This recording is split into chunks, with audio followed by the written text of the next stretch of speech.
යාළුවනේ, මේ දිලිසෙන රත්තරන් වකිනාකම ගැන විතරක් නෙවෙයි අද අපි කතා කරන්නේ. මේකේ තියෙන්නේ අවුරුදු බිලියන ගානක විශ්වීය රහසක් ගැන. ඔයාලා දන්නවද? රත්තරන් හැදන්නේ පෘථුවිය නෙවෙයි. මේක හැදිලා තියෙන්නේ විශ්වයේ සිදුවනු භයානකම පිපිරීම් වලින්.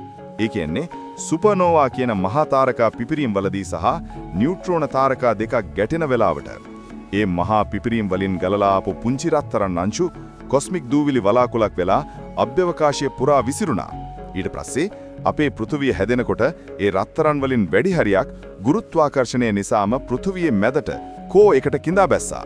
එතකොට ප්‍රශ්නයක් ආවා, අපේ පොළොව මතුපිට රත්තරන් තියෙන්නේ කොහොමද? විද්‍යාඥයෝ කියනවා ඒකට හේතුව විශාල උල්කාපාත වර්ෂාවක්ලු. මීට අවුරුදු බිලියන 4කට විතර කලින් රත්තරන් උල්කාපාත අපේ පෘථුවියට කඩා වැටිලා කෝ එකට නොගිය රත්තරන් ටික පෘෂ්ඨයට එකතු වුණා. ඒ අහසෙන් ආපු රත්තරන් පස්සේ උණුසුම් ජලනහර හරහා ගමන් කරලා අවසාදිත පාෂාණ ඇතුලේ গুপ্ত විදියට හැංගුණා. ඒක තමයි අපි පතල් වලින් අද හොයාගන්නේ. රත්තරන් කියන්නේ ලස්සන ආභරණ වලට විතරක් නෙවෙයි, අපේ ෆෝන් එකේ ඉඳන් අභ්‍යවකාශ යානාවලට පාවිච්චි කරන ඉතාම වැදගත් සන්නායකයක්. මේ කොස්මික් ලෝහ කැල්ල නැතිනම් අපේ තාක්ෂණික ලෝකේ ගොඩක් දේවල් නැවචිලා. ඉතින් ඊළඟ වතාවේ ඔයාලා මේ දිලිසෙන ලෝහය දිහා බලනකොට මතක් කරගන්න, මේක පොළවෙන් හම්බ වුණාට මේක ඇත්තටම මිය ගිය තාරකාවක අවසන් හුස්ම කියලා.